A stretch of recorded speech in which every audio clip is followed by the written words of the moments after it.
Selamat datang di Alur Donghua. Sebelum mendengarkan, jangan lupa subscribe, like, komen, dan share ya, biar Mimin tambah semangat. Selamat mendengarkan.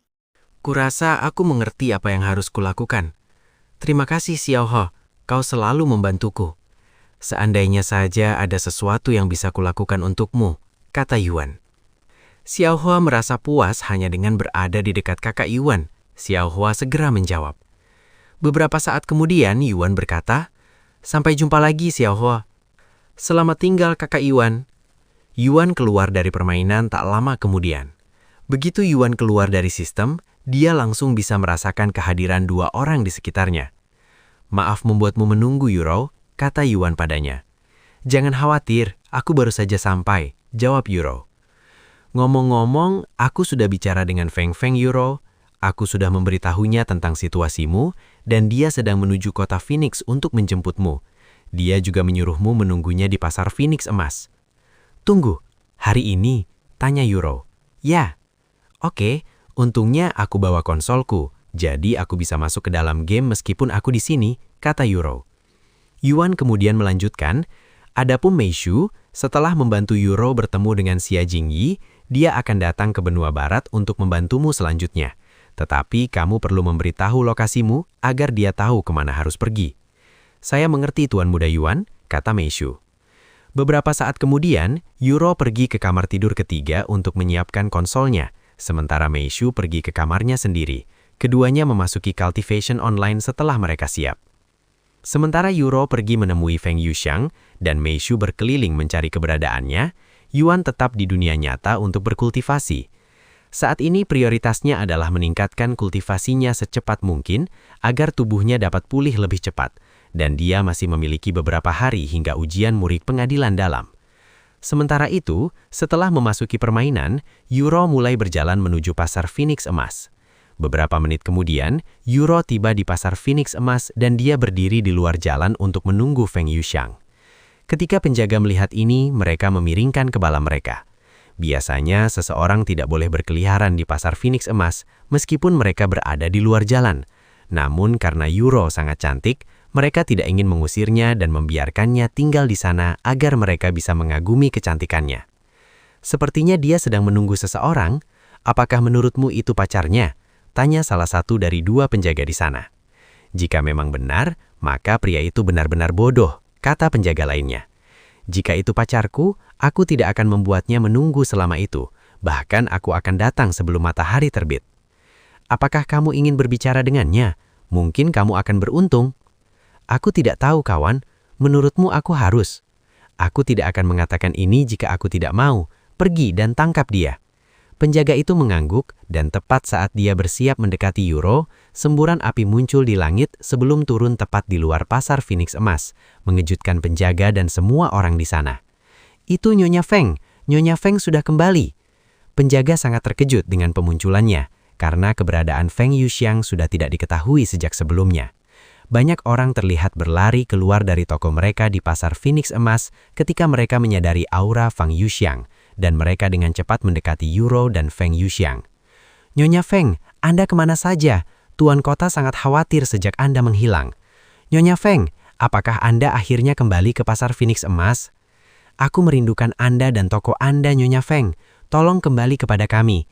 Pasar Phoenix Emas tidak sama tanpa kehadiran Anda. Terasa hampa." Feng Yuxiang memandang orang-orang yang mengerumuninya dengan ekspresi acuh tak acuh, dan beberapa saat kemudian dia berkata, "Saya sedang sibuk dengan hal lain, jadi saya tidak akan kembali." "Apa? Apa yang sedang Anda sibukkan, Nyonya Feng? Mungkin kami bisa membantu Anda." "Ya, kami akan melakukan segala upaya untuk membantu Anda memenuhi kebutuhan Anda." Mendengar kata-kata mereka, Feng Yuxiang mendengus dingin. "Tak seorang pun dari kalian bisa membantuku. Lupakan saja, saya tidak akan kembali ke Golden Bazaar Phoenix apapun yang kalian katakan." Lalu dia menoleh ke arah Yuro dan bertanya, "Apakah kamu sudah siap untuk pergi?" "Ya." Feng Yuxiang kemudian melingkarkan lengannya di pinggang Yuro sebelum melayang ke langit. "Nyonya Feng, tolong kembali kepada kami." Meskipun terdengar teriakan putus asa dari bawah, Feng Yuxiang mengabaikannya dan bertanya kepada Yuro, "Kota Mutiara Merah kan? Kita akan sampai ke tujuan dalam kurang dari sehari, jika kita menuju ke alat teleportasi yang berjarak 3 kota. Terima kasih Senior Feng, kata Yuro padanya. Kamu bisa memanggilku dengan nama panggilanku, sama seperti Tuan Muda, kata Feng Yuxiang kepadanya sambil mulai terbang menjauhi kota Phoenix.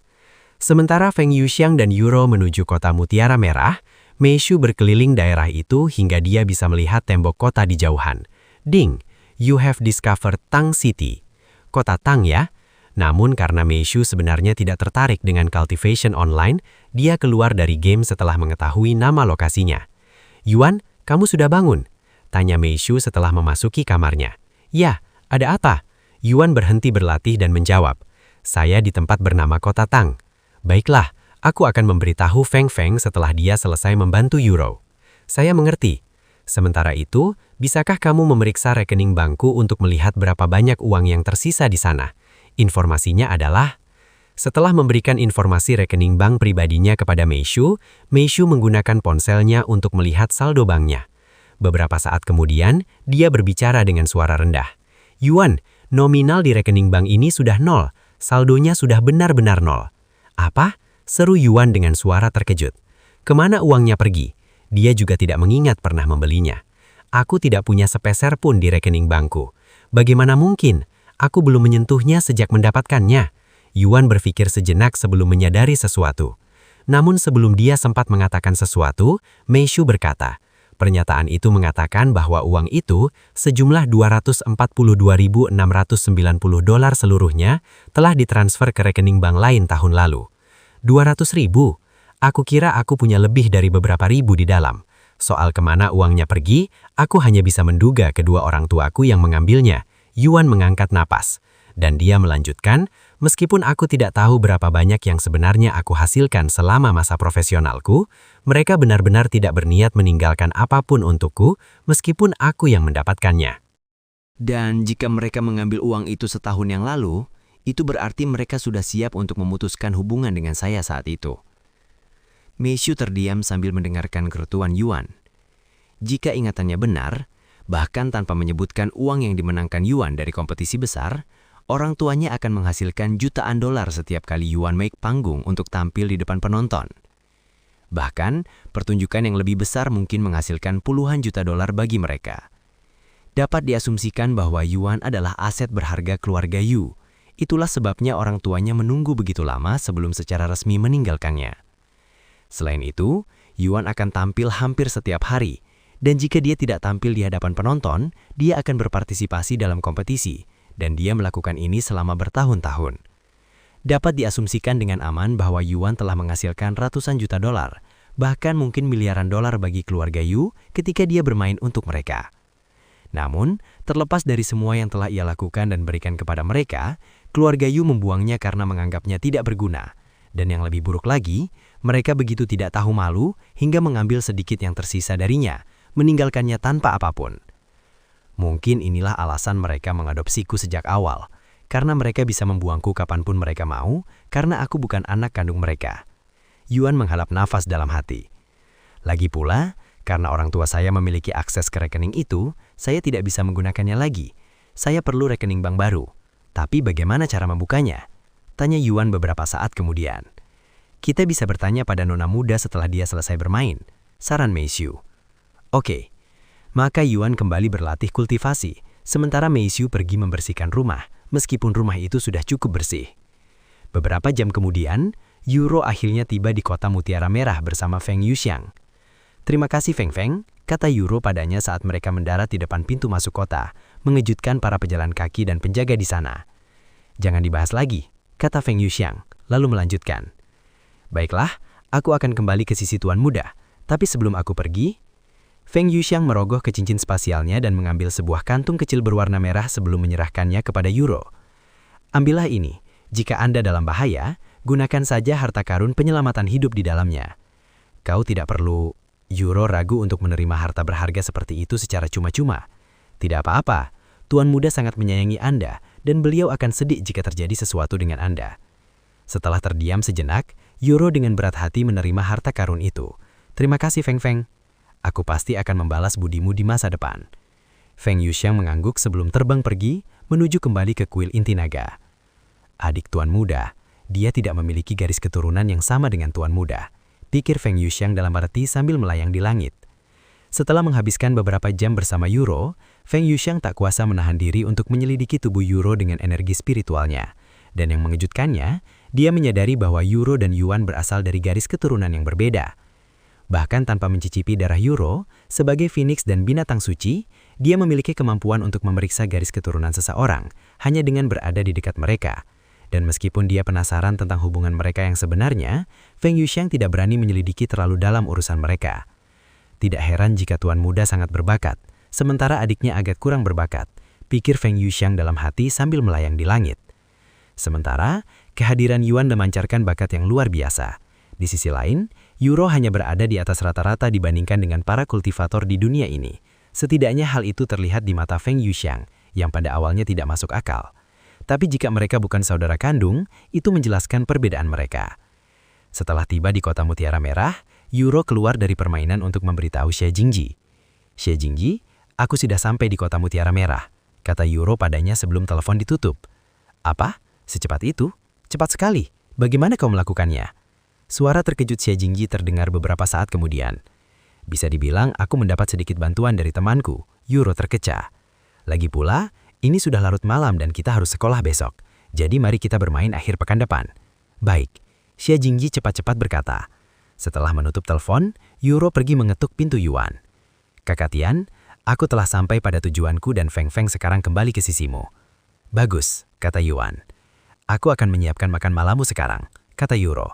Tunggu sebentar Yuro, sebelum kau pergi, ada sesuatu yang ingin aku sampaikan kepadamu. Ada apa kakak? Tanya Yuro. Ya, ini soal rekening bankku. Saldo rekeningku benar-benar kosong, kata Yuan sambil menghela nafas. Apa? Yuro menatapnya dengan mata terbuka.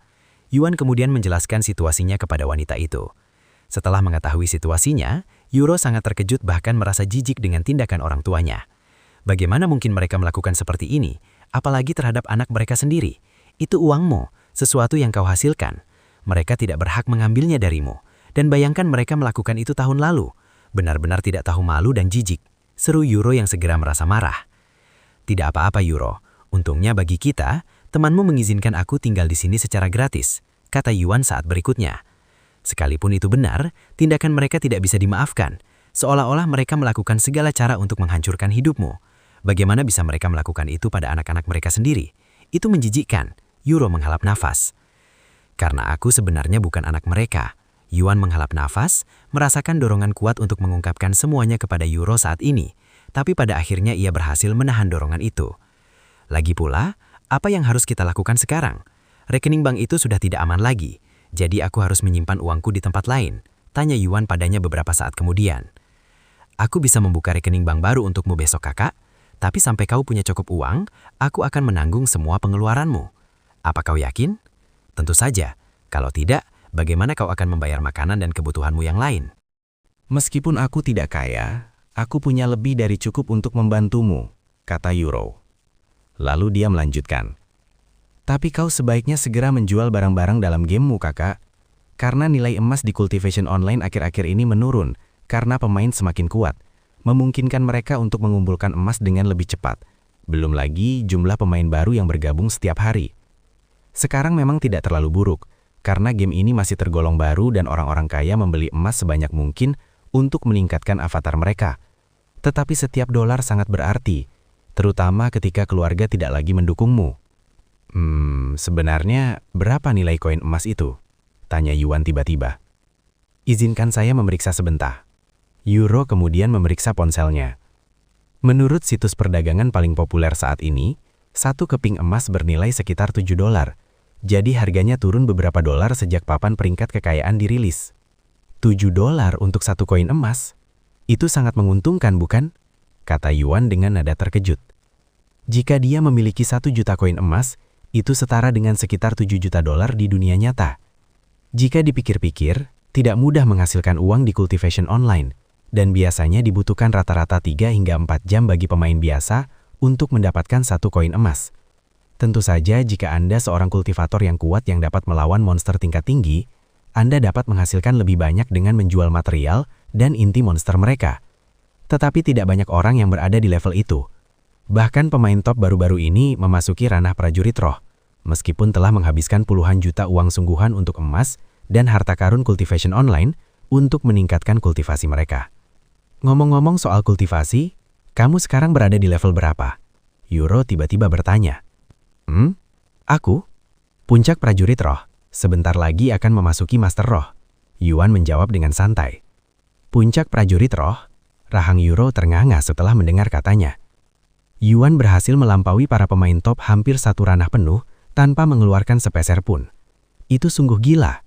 Ini terlalu luar biasa. Perbedaannya terlalu besar. Bahkan jika para pemain top menghabiskan ratusan juta, mereka mungkin tidak akan mampu mencapai level Yuan. Jika dunia mengetahui kultivasi Kakak Tian, mereka mungkin akan menjadi gila, bahkan lebih gila dari sekarang, pikir Euro dalam hati. Karena kau sekuat ini, seharusnya tidak sulit bagimu untuk mendapatkan emas di cultivation online. Namun ada sesuatu yang lebih berharga daripada emas, yaitu bahan mentah dan harta karun, kata Euro. Lalu dia melanjutkan.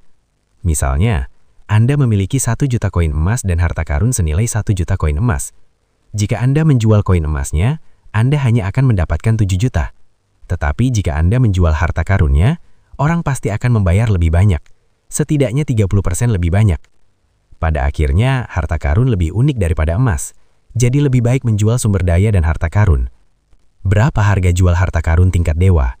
Yuan tiba-tiba bertanya. Tingkat dewa? Apa kau berniat menjual harta karun dengan tingkatan itu? Euro menatapnya dengan ekspresi terkejut.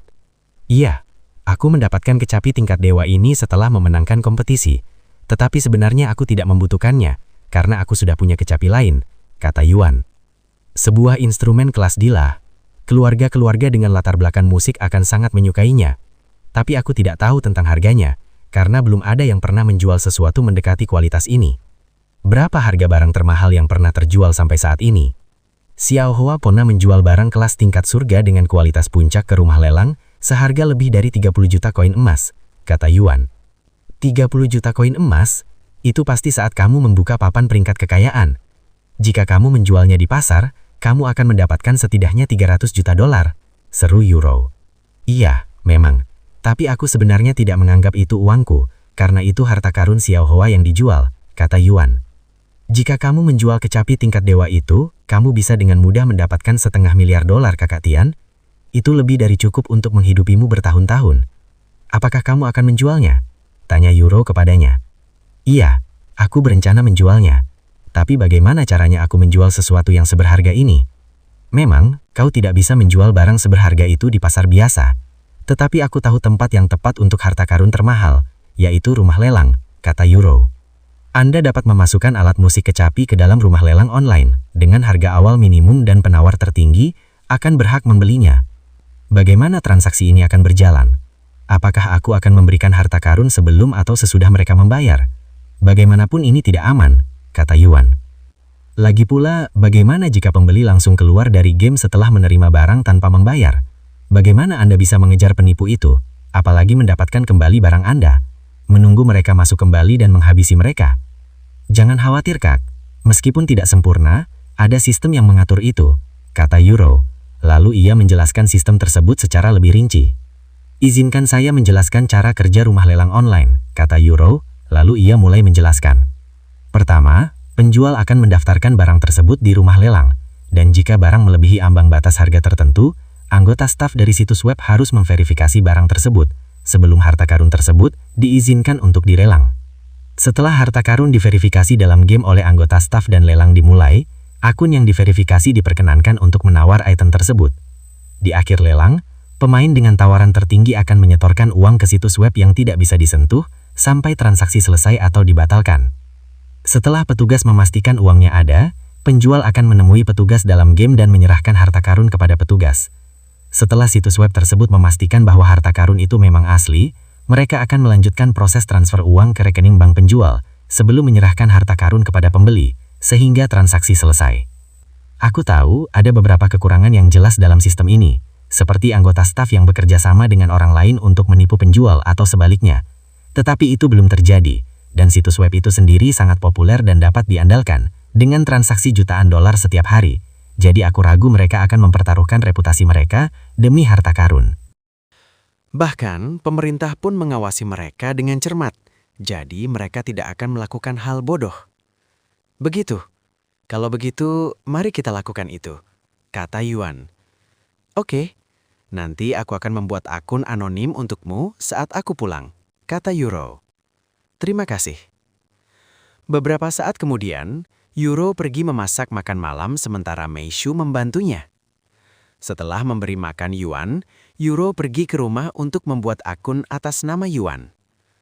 Mari kita lihat, daftarkan akun baru. Anonim, penjual. Lokasi saat ini, benua timur. Menyelesaikan. Setelah menghabiskan beberapa menit di situs web tersebut, Euro membuat akun anonim untuk Yuan, agar orang lain tidak melihat nama pemainnya ketika dia menjual barang di rumah lelang. Tentu saja, akan lebih baik jika seseorang menampilkan nama mereka, terutama jika mereka adalah pemain top, karena itu akan memberi mereka lebih banyak kredibilitas. Bagus. Sekarang aku hanya perlu menunggu sampai Meishu bertemu dengan kakak Tian agar kita bisa mulai menghasilkan uang. Euro terkekeh. Jika Yuan benar-benar ingin menghasilkan uang melalui perdagangan dunia nyata, dia bisa dengan mudah menjadi salah satu pemain terkaya di dunia ini dengan apa yang dimilikinya saat ini. Namun mengingat kakaknya, dia mungkin tidak terlalu peduli tentang ketenaran atau kekayaan. Saat Euro bersiap untuk tidur, teleponnya berdering. Kerutan muncul di wajah Euro saat melihat penelepon, tetapi dia tetap mengangkat teleponnya. Halo, Ibu? Aku sudah lelah menunggu. Apa keputusannya? Tang Li berbicara dengan suara dingin. Saudaraku, aku sudah mencoba membujuknya, tapi dia menolak untuk memainkan alat musik itu lagi. Jawab Euro dengan suara gugup. Sialan, bangsa tak berguna itu. Beraninya dia menentang kita setelah semua yang kita lakukan untuknya.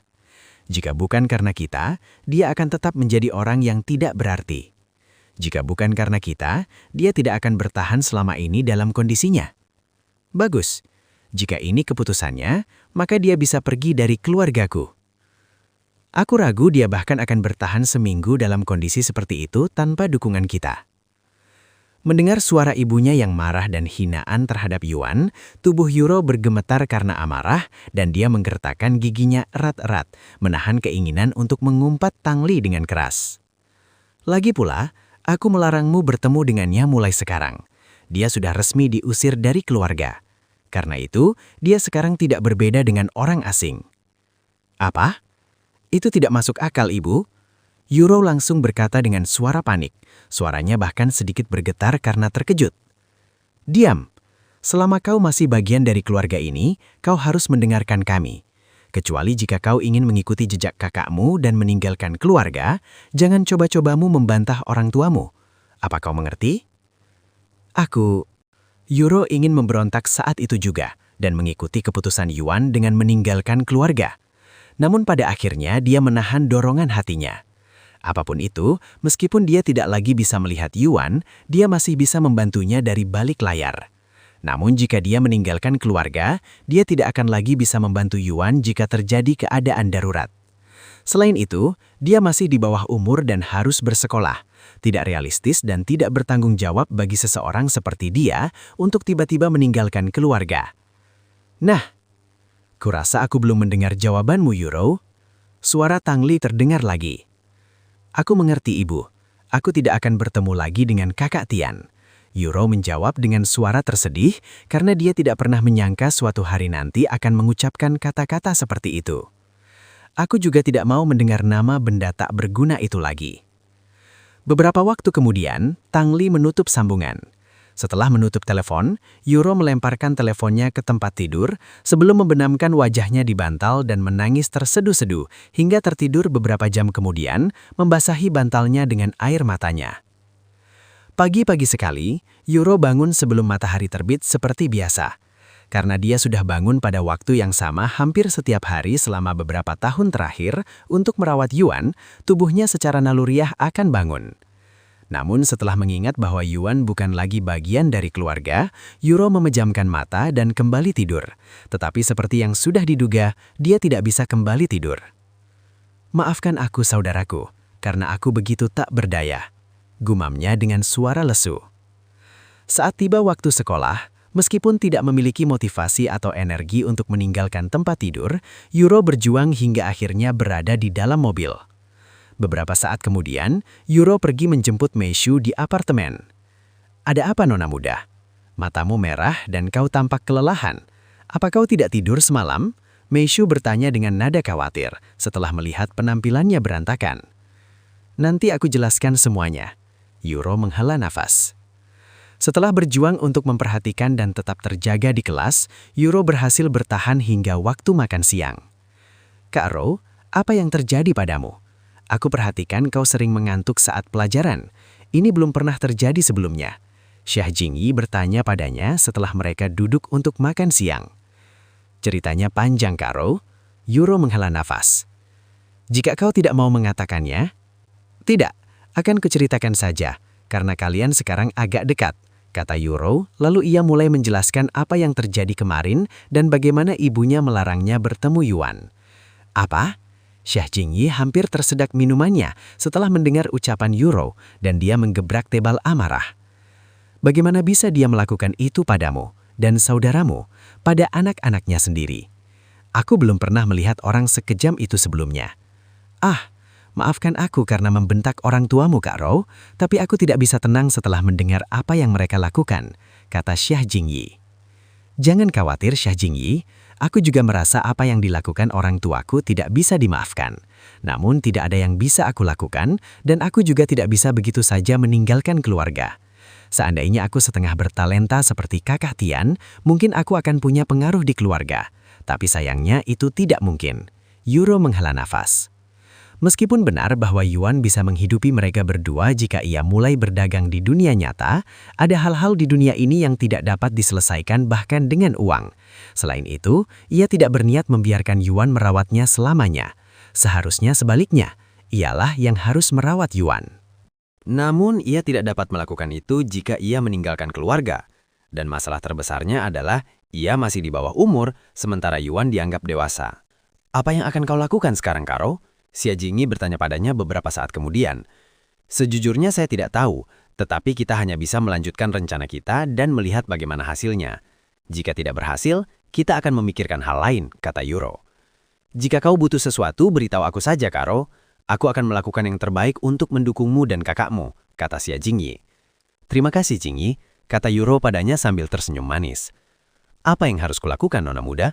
Jika tuan-tuan mengetahui bahwa aku membantu tuan muda, ada kemungkinan besar mereka juga akan memaksaku untuk berhenti," kata Meishu tiba-tiba. "Kau akan terus merawat Kakak Tian, karena saat ini tidak ada orang lain yang bisa kita percayai. Aku akan berusaha sebaik mungkin untuk merahasiakan urusanmu. Jika orang tuaku mengetahuinya, sekali lagi kita akan memikirkan sesuatu," kata Yuro padanya. "Saya mengerti, Nona muda," Meishu mengangguk. Sementara itu, Yuan terus berlatih di kamarnya, mencapai tingkat prajurit roh tingkat 3 1 jam sebelum Meishu kembali. "Tuan muda, maksud saya, Yuan, saya punya kabar mengenai Nona muda," kata Meishu dengan suara serius. Apa sesuatu terjadi pada Yuro?" tanya Yuan dengan suara khawatir. "Dengan baik." Setelah menarik nafas dalam-dalam, Meishu menjelaskan situasinya kepadanya, bagaimana dia secara resmi diusir dan dikeluarkan dari keluarga Yu, dan bagaimana mereka melarang Yuro untuk bertemu dengannya lagi. "Yuro tidak bisa melihatku lagi," gumam Yuan dengan suara linglung. Setelah membutuhkan waktu lebih lama dari yang seharusnya untuk memahami arti di balik kata-kata tersebut, terutama karena dia terkejut, Yuan menggertakkan tangannya karena marah. "Aku tidak peduli jika mereka mengambil semua harta benda dan uangku. Aku bahkan tidak peduli jika mereka mengusirku dari keluarga. Namun untuk berpikir mereka akan bertindak serendah ini, mereka jelas menggunakan Yuro untuk sengaja membuatku marah." Yuan tanpa sadar mengepalkan tangannya saat itu, meskipun tidak merasakannya, dan jari-jarinya sedikit gemetar, bergerak lebih banyak dari biasanya. Karena kewaspadaannya, Meishu tidak melewatkan gerakan kecil ini dan hampir berteriak kaget setelah melihatnya. Aku tidak sedang membayangkan hal-hal barusan, kan?"